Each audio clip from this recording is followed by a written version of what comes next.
Mauvaise surprise pour les paroissiens de l'église Sainte-Thérèse de Papeete. Un reliquaire de grande valeur aux yeux des fidèles a disparu 24 heures avant d'être retrouvé. Un acte de délinquance choquant pour les catholiques qui ont pour habitude de présenter leurs vœux pour l'année en cours dans ce reliquaire, également utilisé pour célébrer l'hommage à Sainte-Thérèse de Lisieux. On va cela avec Stéphane Ratino, Eva Rapoto et Patrick Tsing. C'est un reliquaire qui a disparu presque 24 heures, comme une blessure faite au cœur des catholiques.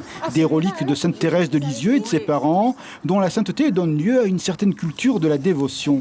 Cette chrétienne engagée refait les pas des voleurs, non sans une certaine émotion. Ici, quotidiennement, des fidèles viennent se recueillir, leur demandent une intercession de la sainte. Venir voler dans une église, ça nous a fait du mal. Et surtout que on sait que, comment on dit, point de vue financier, il n'y a rien. En fait, c'est ça qui les a attirés, ce sont ces enveloppes. Mais ça nous a fait. Mais quand on a volé, on a craint ça, qu'on perde ces deux reliques-là.